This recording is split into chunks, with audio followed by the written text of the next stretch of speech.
Another weekend of baseball has come and gone. Let's review each of the games, including what happened on Friday. Cardinals can't get out of their way, and the Orioles looks like they may be passing an interesting test. This is Locked On MLB. You are Locked On MLB, your daily MLB podcast, part of the Locked On Podcast Network, your team every day.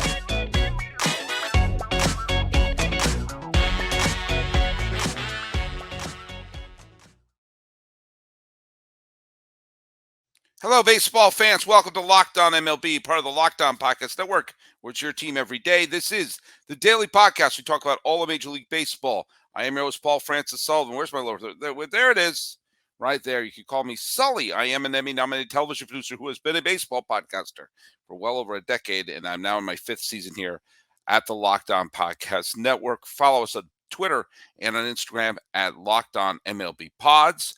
I'm your pal Sully. I'm at Sully Baseball, Twitter, Sully Baseball Podcast on Instagram.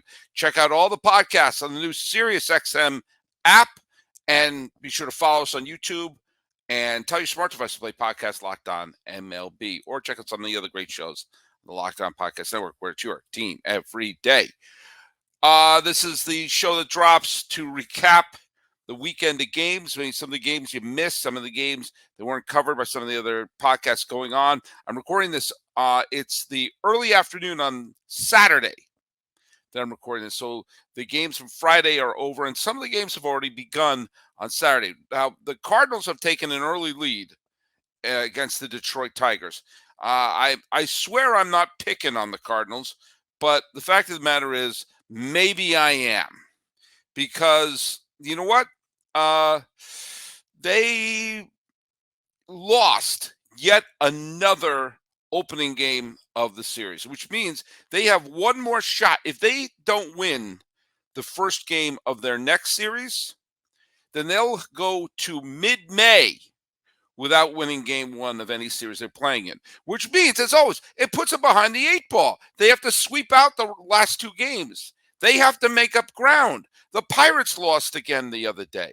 They got smacked around by Toronto. And St. Louis still can't gain any ground. I'm going to address a listener at this point. Superfly, who's on, I just have it here. He's on Twitter at Kluthner, Kleutthner. If I'm mispronouncing anything there, it's not my fault.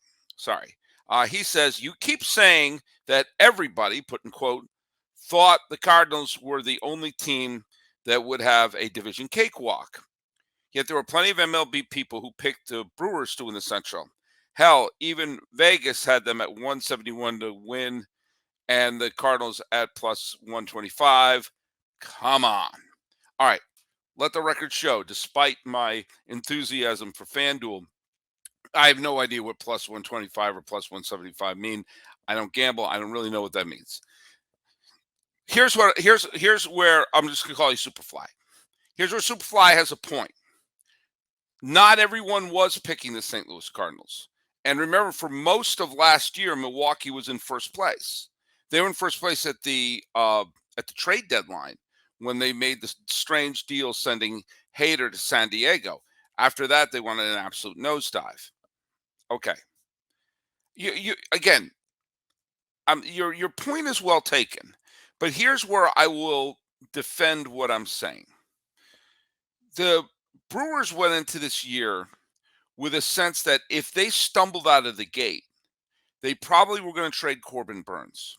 And they may have been in a position where the Chicago Cubs were in 2021, where they were salivating at the mouth to start making deals and start bringing in young players. The Corbin Burnes is probably not going to sign to a long-term deal. As a trade chip, a lot of teams could use, even if he's not at his Cy Young caliber, he's a fine pitcher who could help out, virtually any team in baseball down the stretch. So there was a sense that if the Brew Crew stumbled out of the gate in April, like St. Louis did in real life, then chances are there would have been a fire sale in Milwaukee. And if there was a fire sale in Milwaukee, the Cubs aren't ready yet. They're getting a little better, but they're not ready yet. Cincinnati doesn't know what they're doing, and I don't think anyone saw the start for the Pirates. And by the way, the Pirates have come back to earth a little bit. And if you see, they've been on a bit of a tailspin. The Rays swept them. They're on a 5-game losing streak. The Brewers are also on a 5-game losing streak. A game and a half, one game in the loss column separates Milwaukee and Pittsburgh. And if Milwaukee showed up in the series against the Colorado Rockies, the Brewers would be in first place right now. This is one of the best things to happen to Pittsburgh is they're clunking away at a 5-game losing streak. The same time the Brewers are on a 5-game losing streak, same time the Cardinals are on a 7-game losing streak. And by the way, the Reds are also on a losing streak. The only team that's on a winning streak are the Cubs, who are on a whopping 1-game winning streak to climb back to 500 after a victory against the Miami Marlins. So when I said the Cardinals were the one team that looked like the best bet, it was based upon the fact that they seem to be the only team going into this year that didn't have a cloud of rebuilding hanging over them. So, and again, I may be, I've been very, very wrong in some of my picks in the past. I've been grotesquely wrong in some of my picks in the past. And I picked St. Louis. I thought they were going to have it easy. And I felt that as the defending division champion with the top 2 MVP candidates going in, last year, the top 2 MVPs were probably Goldschmidt and Arenado. I think it was a coin toss. Goldschmidt won it. I may have given it to Arenado, but I have no problem with Goldschmidt winning it. I would have had no problem with Machado winning it either. Who was I keeping that a secret from? But that's what I mean from that. And so, but in order for the Cardinals to start climbing up, they got to start winning some games. And holy cats, if you're going to keep losing game 1 of every series, what are you going to do there? I mentioned the Blue Jays shut out the Pirates the other day. Chris Bassett pitched a pretty good game. He needed that, and you saw the Rays got back into the winning swing of things with a strange game, back and forth game with the Yankees. I don't care if the Rays are styling, do little, Franco doing things, flipping the ball before throwing to first, Rosarena, doing a little, cocky pose. That's fun. If you have an issue with that, I'm sorry. That's a you issue. Try beating them. Only 6 games have the Rays been on the losing side of all year. By the way, the Red Sox made an interesting trade. They traded bad Chris Sale for good Chris Sale. And they got another good performance with Chris Sale in a back-and-forth game with the Philadelphia Phillies. Are the Red Sox good? I'm not sure about that. We're going to find out for sure. The Twins in an interesting game. By the way, I'm going to cover the Twins a little bit pretty soon because they're starting to put some distance between them and their competition in the Central. They wound up shutting up the Guardians 2-0. Bailey Ober was great in a really classic pitcher's duel. Got to give the Orioles some credit.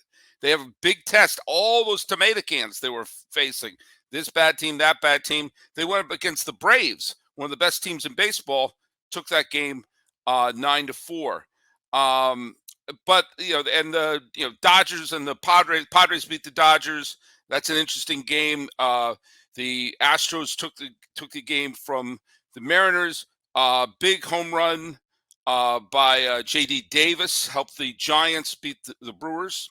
That helped keep the Brewers down a little bit. But I think the most interesting game of the night, the Rangers had a 4-0 lead against the Angels. Angels scored 3 in the bottom of the 9th to tie it, and won on a wild pitch. And with that win, the Angels and the Rangers have pulled to a virtual tie.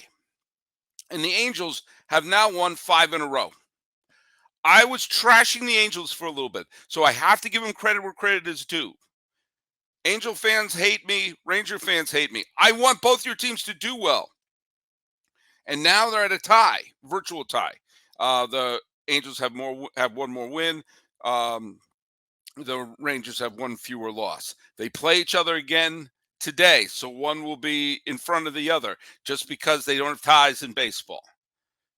So good for the Angels for dusting yourself off and maybe God forbid, making a run at this and not putting Shohei Ohtani on the block. Good for the Twins for going on a winning streak and building up a nice 4-game lead at this point. And hey, good for the Orioles, who are matching. They're only 4.5 games behind the Rays, and if the Rays come to earth, it's Baltimore who's going to be there behind them. So we're going to see what happens on Saturday. Maybe it'll be a Cardinal win. I don't know. They better start doing it in order to make me look good with my prediction. And I know that's what's concerning them right now. For a championship team, it's all about making sure every player is a perfect fit. It's the same when it comes to your vehicle. Every part needs to fit just right. So the next time you need parts and accessories, head to eBay Motors. With eBay Guaranteed Fit, you can make sure every part you need fits right the first time around. Just add your ride to My Garage and look for the green check to know the part will fit, or your money back. Because just like in sports, confidence is the name of the game when you shop on eBay Motors.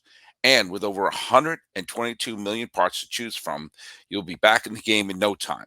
After all, it's easy to bring home a win when the right parts are guaranteed. Get the right parts, the right fit, the right prices on ebaymotors.com. Let's ride. eBay Guaranteed Fit, only available to United States customers. Eligible items only. Exclusions apply. You know how I say on the show, it's never the wrong time to win 7 or 8, 9 games in a row, and it's never the right time to lose 6, 7, 8 games in a row. Well, a couple of teams are kind of putting that to the test right now. The Pirates lost again to Brandon Belt and the Toronto Blue Jays on Saturday, which means they are on a 6-game losing streak. And normally, when a team goes on a little spiral like that, especially when they're a surprise team like the Pittsburgh Pirates, you say, "Oh man, now it's Cinderella is over. That's the carriage is turning into a pumpkin again." But guess what? The team that's right on their butts, the Milwaukee Brewers, also have lost 6 games in a row. They lost to Alex Cobb and the San Francisco Giants, who are starting to creep up the standings here. Now, it would be great for the Pirates if they were winning and building upon their lead, but the fact that they can go on a spiral like this and not only not lose ground, but hold steady.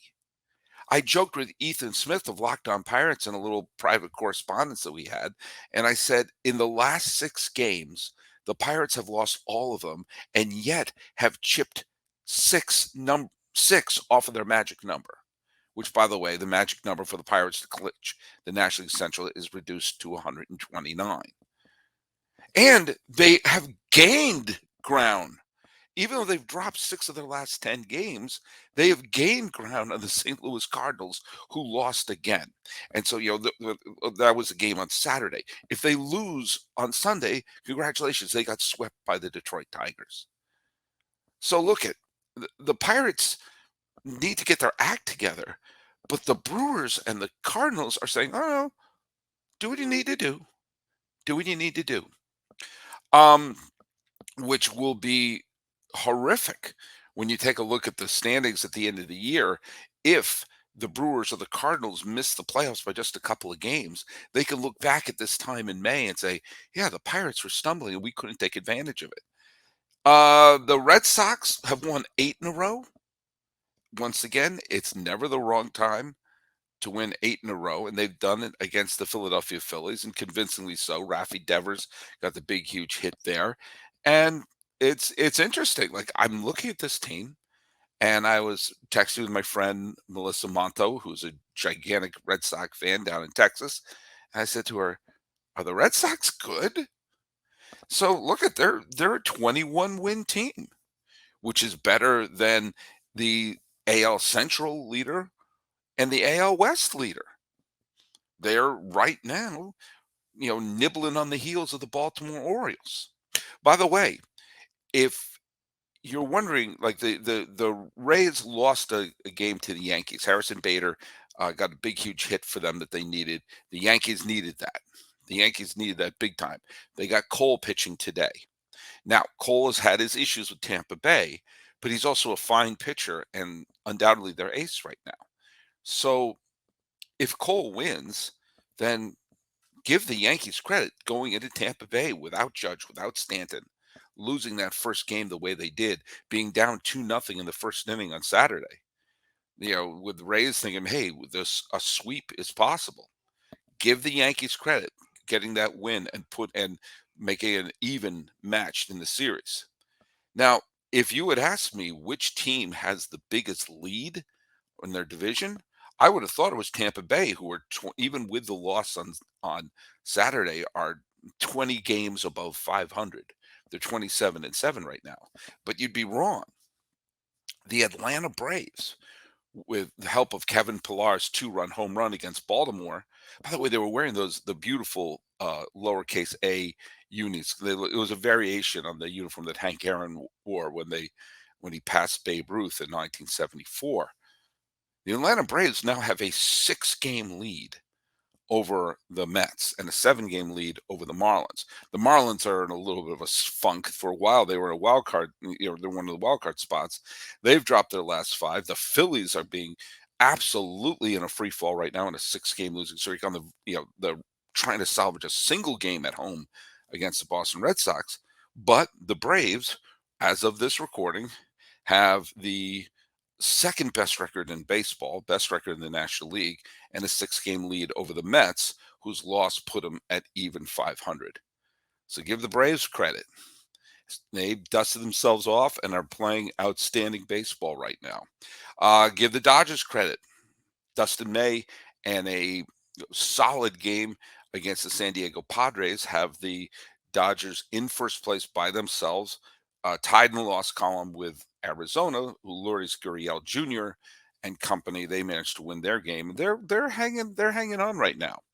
In the matchup, the head-to-head matchup in the AL West, it was Nathan Eovaldi. And look at I, as someone who follows the Red Sox as closely as I have over the years, I know when Eovaldi is healthy, he's a special talent. He pitched 8 shutout innings in the game where the Rangers topped the Angels 10-1. It was actually a lot closer than that. The Rangers just bombarded the Angels in the final inning or so. But, with that, the Rangers are on top of first place.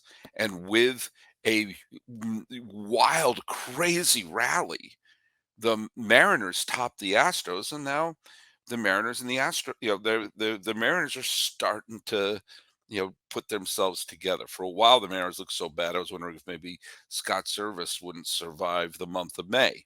They're starting to turn it around right now. Well, we got games coming up, and probably some of the most interesting games coming up on Sunday. We'll get to see whether the Orioles can win that series against Atlanta. That'd be huge for them. We'll see if the Red Sox can pull off the sweep, and we'll see what the Yankees can do if the Yankees can actually win that series against the Rays at home in Tampa Bay. You know what? That'll show me something. That'll show me that they were able to win a series, which nobody thought they were going to do because, again, they went in with a minor league lineup, no Judge, no Stanton, lost the first game. If they can dust themselves off and win that, that would go a very, very long way for the Yankees, confidence to build. Anyway, let's talk about the Sunday games. The Sunday games are all over now, and I got to ask a question. Where can the Red Sox get a hitter like Mookie Betts? Just imagine if they could have a hitter like him. Can you imagine such a thing? He got that big home run in the 9th inning. I believe there were 2 outs.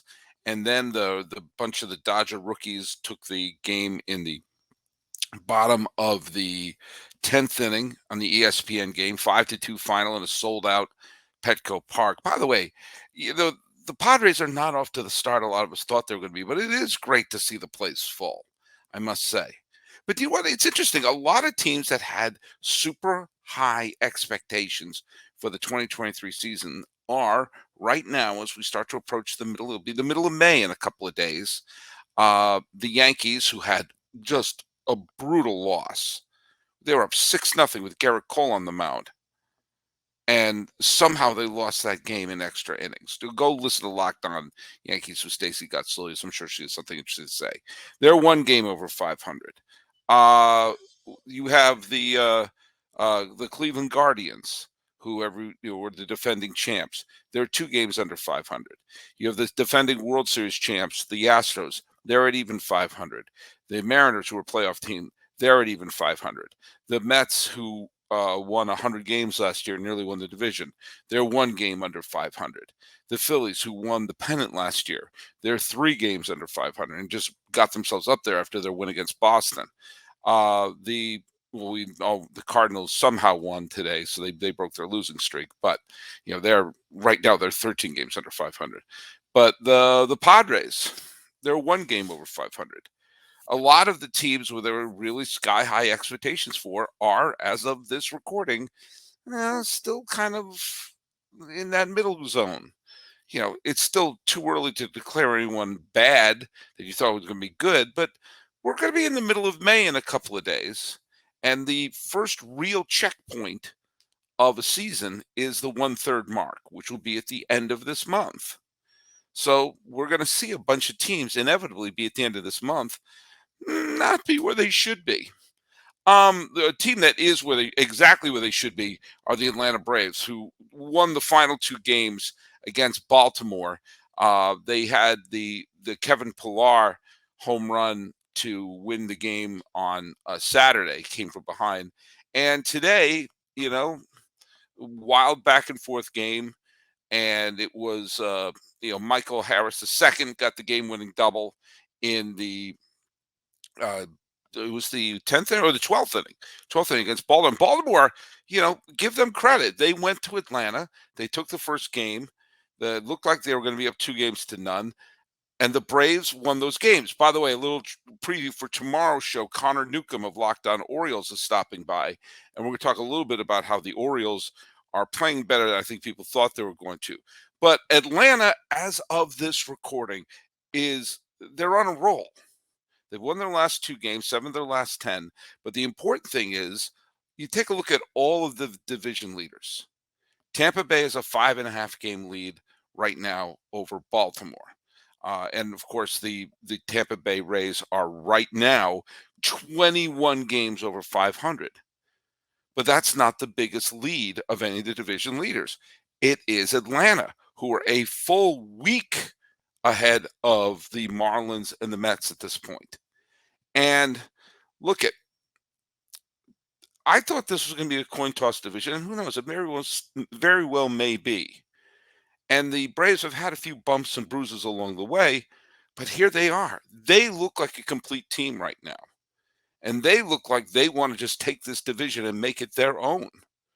The Pirates are still on top somehow of the Central. They're in the middle of a 7-game losing streak, and the Brewers found a way to beat the Giants, and so they've crept to within a half a game.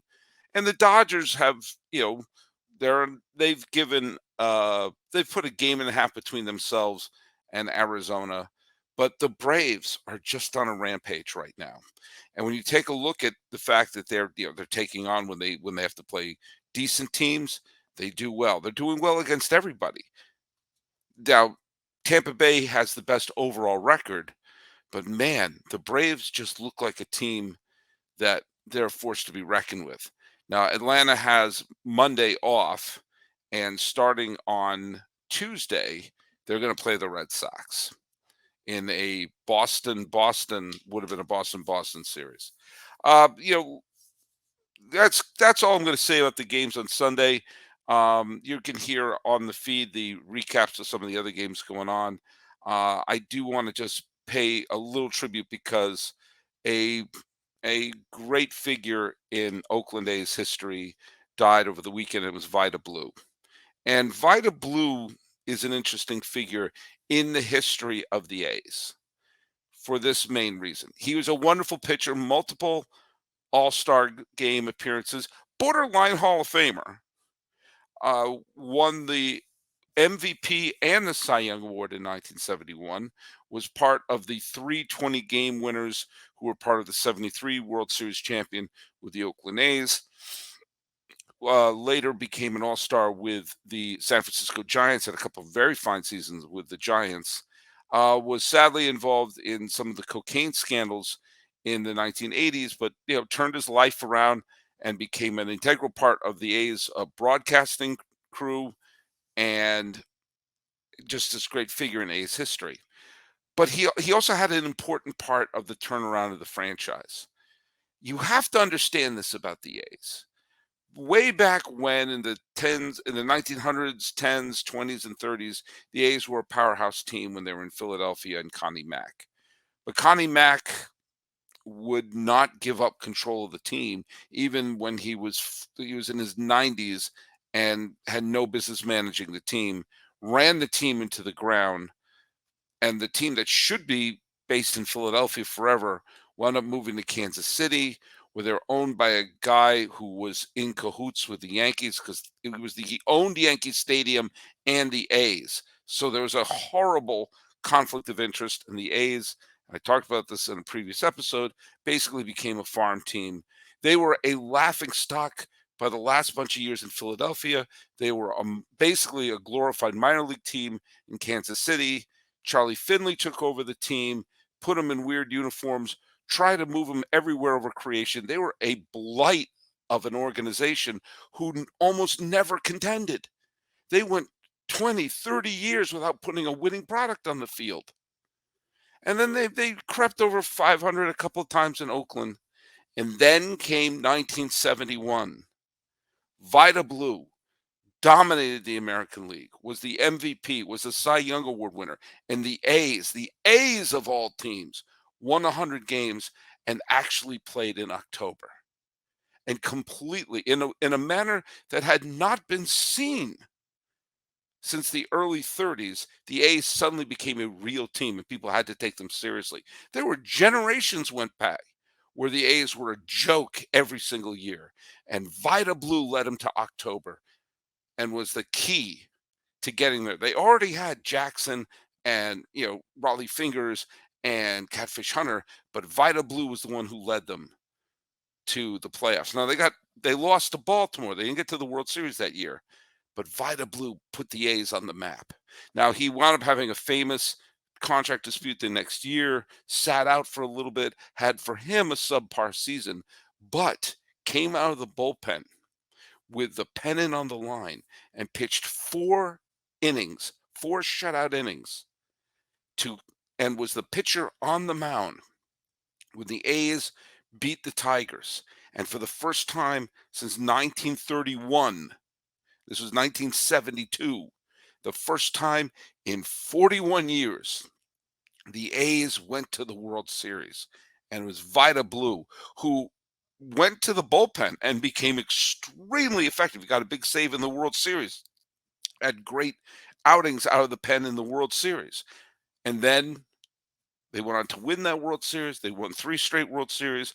And this team that was a joke became a dynasty. And it was Vida Blue who was dominating in his best years, charismatic. It was one of those people that you wanted to see on the mound. And by all accounts, and I've known a couple of people who've worked in A's broadcasting and everything, by all accounts, had his life together and was just unmistakably a lovable man who loved being part of the Oakland A's community. Some of the things we're going to miss when they move. It's been a rough year for A's fans. They're going to lose their team to Las Vegas. They lost Sal Bando. They lost Vida Blue. There was the Glenn Kuiper controversy, which I'll talk about hopefully in some other episode. But rest in peace, Vida Blue. You were one of the great pitchers of the 70s and certainly one of the most charismatic. So that's a little look at this weekend in baseball. We got a full week of episodes coming up. As I mentioned, we're going to have Connor Nuke. We're going to talk a little bit about the Orioles tomorrow and recap some of the big stories. So go to Locked On MLB Pods on Twitter and Instagram. Or you can follow me. I'm your pal Sully. I'm at Sully Baseball on Twitter, Sully Baseball Podcast on Instagram. Going through a weekend of games and realizing, wow, these Braves are good.